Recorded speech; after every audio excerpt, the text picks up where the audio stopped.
আসসালামু আলাইকুম, স্বাগতম স্টোরিফিকে।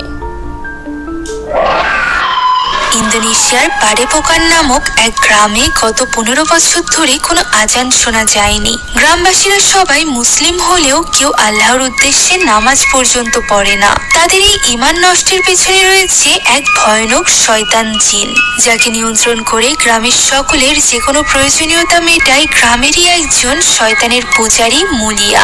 এরই মাঝে আকস্মিক এক রাতে মুলিয়া খুন হয়। ফলে এখন মালিকহীন এই জিনের প্রকোপ পড়তে শুরু করে গ্রামবাসীর উপর, যার মধ্যে ফেসে যায় মাদ্রাসার 3 ইমানদার ছাত্রছাত্রী। এখন তারা কি পারবে এই জিনকে হারিয়ে গ্রামবাসীকে আবারও মহান আল্লাহ তাআলার পথে ফিরিয়ে আনতে, নাকি এত বছর ধরে শিরক করার জন্য গ্রামবাসীদের ভোগ করতে হবে আল্লাহর ভয়ানক গজব? জানতে হলে দেখতে হবে আজকের এই ইন্দোনেশিয়ান ইসলামিক হরর মুভি, যার নাম থাগাট। তো চলুন আর দেরি না করে এখনই সরাসরি চলে যাওয়া যাক গল্পে। গল্পের শুরুতে আমরা ইন্দোনেশিয়ার একটা গ্রামের রাতের দৃশ্য দেখতে পাই।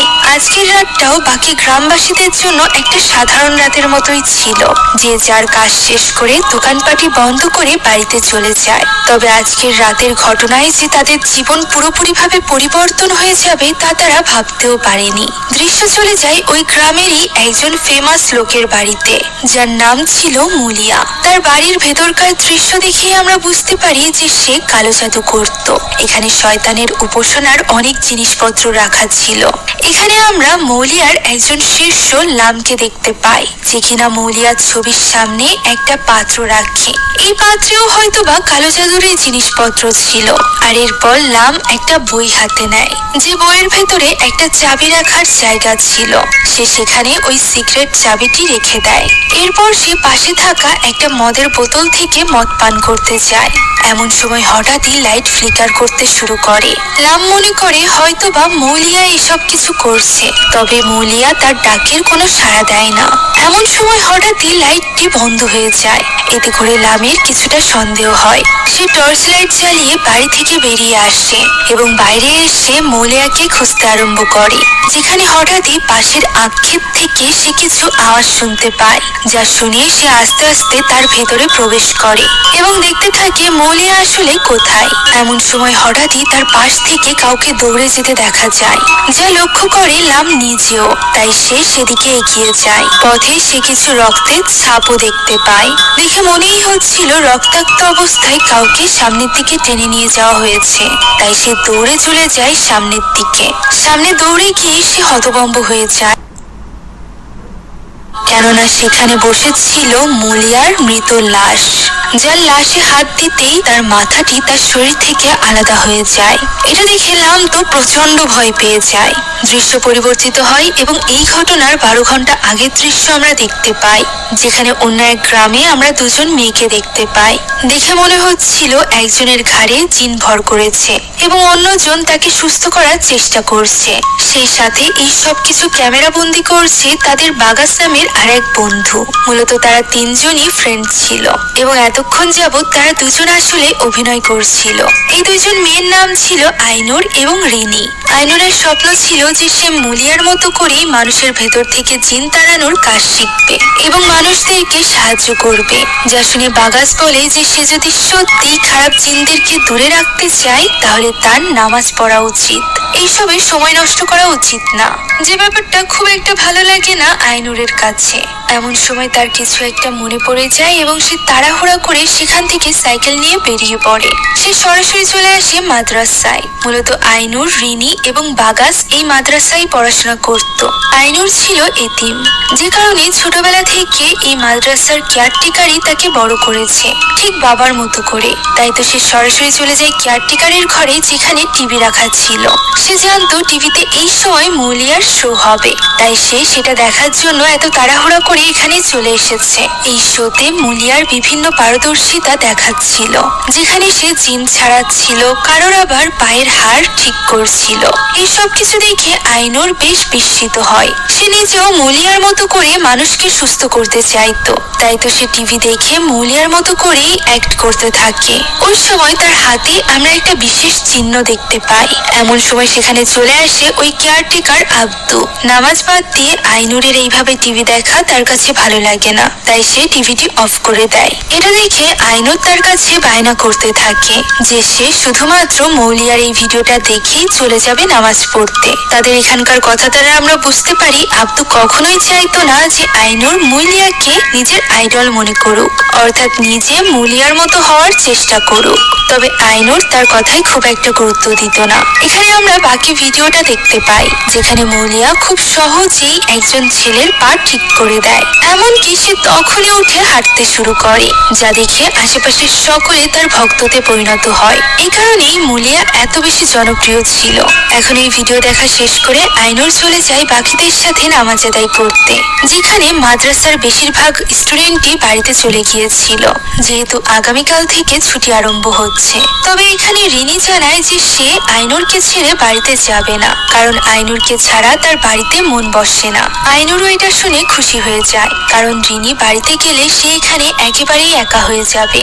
এখন নামাজ শুরু হয়ে যায়। অন্যদিকে আমরা মৌলিয়ার বাড়ির দৃশ্য দেখতে পাই। ওই দিন মৌলিয়ার কাছে সাহায্যের জন্য একজন গরিব লোক আসে, যার সাথে ছিল তার ছোট্ট মেয়ে। মেয়েটি এখানে তার বাবাকে প্রশ্ন করে যে তারা এখানে কেন এসেছে। উত্তরে তার বাবা বলে যে তারা নিজেদের অর্থ সম্পদ বাড়ানোর জন্য এখানে এসেছে। মেয়েটি বুঝতে পারছিল না যে মৌলিয়ার কাছ থেকে সে কিভাবে অর্থ সম্পদ বাড়াবে। তখনই লোকটির ডাক পড়ে। ভেতরে যাওয়ার আগে সে তার মেয়েকে আশ্বাস দেয় যে তারা খুব শীঘ্রই ধনী হতে চলেছে, তাকে সে সেখানেই অপেক্ষা করতে বলে। তবে বাবা ভেতরে যাওয়ার পরই মেয়েটি আশেপাশে ঘুরতে থাকে, যেখানে পাশেই একটা মসজিদের মতো স্থান ছিল। তবে দেখেই বোঝা যাচ্ছিল যে জায়গাটা পরিত্যক্ত। হতে পারে এখানে এখন আর কেউ নামাজ আদায় করে না। তবে ছোট্ট মেয়েটি এখানেই নামাজ আদায় করার সিদ্ধান্ত নেয়। তাই তো সে পাশের ট্যাপ থেকে উঁচু করছিল। এমন সময় তার সামনে থাকা আরেকটা পানির ট্যাপ আপনা আপনি চালু হয়ে যায়। মেয়েটি এটা দেখে ঘাবড়ে গেলেও সে খুব একটা গুরুত্ব দেয় না, বরং ওই পানির ট্যাপটা বন্ধ করে সে আবারও উঁচু করা শুরু করে। এমন সময় আমরা সেখানে ভয়ানক কিছুর একটা উপস্থিতি দেখতে পাই। এদিকে ভেতরে তার বাবা একটা বাক্সের ভেতরে টাকা রেখে মৌলিয়ার সামনে বসেছিল। মৌলিয়া এখানে লোকটির হাত ওই বক্সের উপরে রাখে, আর এরপর একটা ছুরি দিয়ে তন্ত্রমন্ত্র পড়ে তার হাতের উপর আঘাত করে। এর ফলে সে প্রচন্ড যন্ত্রণায় ছটফট করতে থাকে। মৌলিয়া এদিকে তার তন্ত্রমন্ত্র কন্টিনিউ করে যায়। সে ওই হাতের উপর কিছু পানি ঢেলে আবারও তন্ত্রমন্ত্র পড়তে থাকে। এর ফলে মুহূর্তের মধ্যেই লোকটির হাত একদমই ঠিক হয়ে যায়। তখন মৌলিয়া তাকে ওই বক্সটি খুলতে বলে। লোকটি বক্স খুলতেই হতবাক হয়ে যায়, কেননা ভেতরে যে সামান্য টাকা ছিল তা কয়েক গুণ বেড়ে গিয়েছিল, যা দেখে লোকটি খুশি তো হয়, তবে সে আরো বেশি টাকা চাইছিল। যার জন্য মৌলিয়া তাকে জিজ্ঞাসা করে সে কি তার কথা মতো বলি দেওয়ার জন্য তার মেয়েকে এনেছে, অর্থাৎ লোকটি এখানে তার মেয়েকে স্যাক্রিফাইস করতে এসেছিল। যে ব্যাপারে না জানা ছোট্ট মেয়েটি তো ওই মসজিদে তখন নামাজ আদায় করছিল। হঠাৎই তার পেছনে আমরা ওই শয়তান জিনকে দেখতে পাই, যে কিনা ভয়ানক ভাবে তার কাছে এগিয়ে আসে। দৃশ্য পরিবর্তিত হয় এবং ওই রাতে আমরা আইনুর এবং রিনিকে দেখতে পাই, যারা কিনা মার্কেট থেকে মাদ্রাসায় ফিরে যাচ্ছিল। পথেই রিনির মনে পড়ে যে সে তার প্রয়োজনীয় একটা জিনিস নেয়নি, যেটা নেওয়ার জন্য সে দোকানে ছুটে যায় এবং আইনুরকে সেখানেই অপেক্ষা করতে বলে। আইনুর সেখানে দাঁড়িয়ে রিনির জন্য অপেক্ষা করছিল। এমন সময় হঠাৎই তাকে কেউ একজন ডাক দেয়। ঘুরে তাকাতেই সে দেখতে পায় তার সামনে দাঁড়িয়ে আছে মৌলিয়া, যার হাতে রয়েছে একটা ছুরি। সে ওই ছুরির সাথে আইনুরের দিকে এগিয়ে আসে এবং তাকে বলে আইনুর তার মতোই হয়ে যাবে, এ হেড ফর এ হেড। একথা বলেই সে নিজের মাথা কেটে ফেলে। এই দৃশ্য দেখে আইনুর প্রচন্ড রকমের ভয় পেয়ে যায়। তখনই সেখানে চলে আসে রিনি, যে কিনা আইনুরকে সামলে নেয়। তবে অবাক করা বিষয় হলো তাদের সামনে তো কেউই ছিল না। এই সব কিছু হয়তো বা আইনুরের কল্পনা। তবে এই ঘটনায় আইনুর ভীষণভাবে চিন্তিত হয়ে পড়েছিল, আর বাড়িতে ফিরতেই সে শকড হয়ে যায়, কেননা আব্দু কারোর সাথে ফোনে কথা বলছিল, যেখানে সে কারোর মৃত্যুর ব্যাপারে জানতে পেরেছিল। অন্যদিকে আইনুর দেখতে পাই টিভিতে মৌলিয়ার মৃত্যুর ব্যাপারে জানানো হচ্ছে, অর্থাৎ মৌলিয়া আজ রাতেই মারা গিয়েছে, আর তার মৃত্যুও হয়েছিল তার দেহ থেকে মাথা আলাদা হওয়ার মাধ্যমে। যেটা জানার পর আইনুর একেবারেই হতভম্ব হয়ে যায়। এর কিছু সময় পরে দৃশ্য আমরা দেখতে পাই, যেখানে আইনুর মাত্রই জানতে পেরেছিল যে মৌলিয়া মূলত আর কেউ নয়, বরং তার নিজের বাবা ছিল। আর এই ব্যাপারটা আব্দুই এতদিন তার কাছে লুকিয়ে এসেছে। সে তো জানতো ছোটবেলাতেই তার বাবা মারা গিয়েছে। আব্দু জানায় এটা সে করেছে তার মায়ের কথা মতো। আইনুরের মা তার মৃত্যুর কিছুদিন আগেই আইনুরকে এখানে নিয়ে এসেছিল এবং তার হাতে তুলে দিয়ে বলেছিল যে আইনুর যেন কোনোদিনও জানতে না পারে যে তার বাবাকে। আইনুর এই কথা শুনে কাঁদতে কাঁদতে বলে যে এর জন্য সে তার বাবাকে তার কাছ থেকে এতগুলো বছর ধরে লুকিয়ে রেখেছে। সে একজন এতিমের মতো করে এই মাদ্রাসায় বড় হয়েছে। শুধুমাত্র তাই নয়, তার বাবার ভিডিও সে যখনই দেখতো তখনই আব্দু এসে বলতো তার বাবা মিথ্যাবাদী, মৌলিয়া নাকি ভণ্ড কবিরাজ। এখন তো আইনুরের কাছে মিথ্যাবাদী সেজে গিয়েছে আব্দু নিজে। একথা শুনে আব্দুর খুব খারাপ লাগে। সে বলে যে সে তাকে কখনোই কোনো কিছু থেকে বঞ্চিত করতে চায়নি। এমনকি আইনুরের মা আইনুরকে পালার জন্য যে টাকা আব্দুকে দিয়েছিল সেটা পর্যন্ত সে কোনো কাজে খরচ করেনি। সে সবকিছু রেখে দিয়েছে আইনুরের জন্য। একথা বলে আব্দু অনেক বেশি ইমোশনাল হয়ে পড়ে এবং নিজের ঘরে চলে যায়। আইনুর দেখতে পায় সেখানে তার মায়ের গয়না এবং টাকা রয়েছে, যেগুলো তার মা আব্দুর হাতে তুলে দিয়েছিল। এত বছর যাবৎ আব্দু এই সব কিছু যত্ন করে রেখেছিল। সেখানে তার বাবা মৌলিয়া এবং তার মায়ের ছবিও ছিল, যা দেখে আইনুর আরো বেশি ইমোশনাল হয়ে পড়ে। তাই তো সে ঠিক করে যে যেভাবেই হোক সে মৌলিয়ার জানাজায় যাবে, অর্থাৎ শেষবারের মতো তার বাবাকে দেখবে, যে কাজে হয়তো বা আব্দু বাধা দিতে পারত।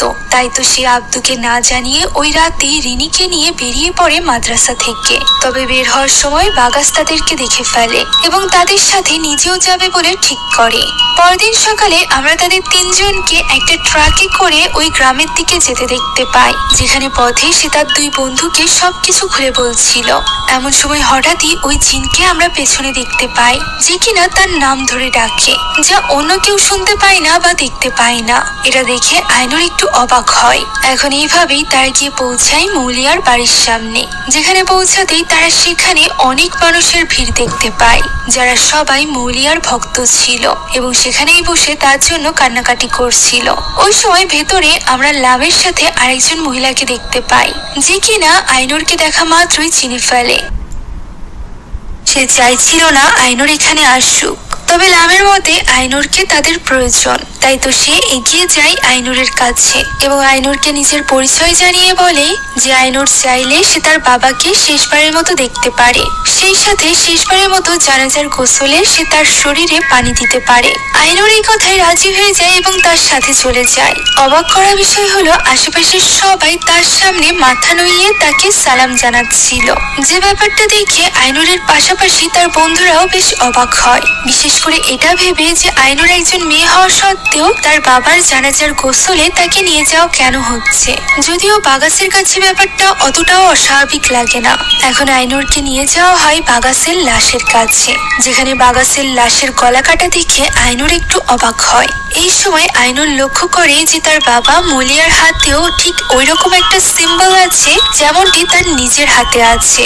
এই সময় আমরা সেখানে ওই মহিলার উপস্থিতি দেখতে পাই, যাকে একটু আগেই লামের সাথে কথা বলতে দেখেছিলাম। এটা হলো বাগাসের আরেক স্ত্রী, যার নাম সারি। এখন বাগাসকে নিয়ে যাওয়া হয় কবর দিতে, যেখানে গ্রামবাসীরা বাগাসের জন্য অনেক বেশি কান্নাকাটি করছিল। তবে অদ্ভুত ব্যাপার হলো বাগাসকে কবর দেওয়ার সময় লাম এখানে অদ্ভুত কিছু তন্ত্রমন্ত্র পড়ছিল। দেখতে মনে হচ্ছিল সে দোয়া পড়ছে, কিন্তু তার প্রত্যেকটি ওয়ার্ড ভিন্ন। তারপর কি হলো? কি এমন হলো যাতে বদলে গেল তাদের সবার জীবন? কাহিনীটি কেমন লাগলো সেটা কমেন্টে জানাতে ভুলবেন না। আর এমন আরও ভৌতিক ঘটনা জানতে হলে চ্যানেলটি সাবস্ক্রাইব করে বেল আইকনটি অন রাখুন। ধন্যবাদ। আল্লাহ হাফিজ।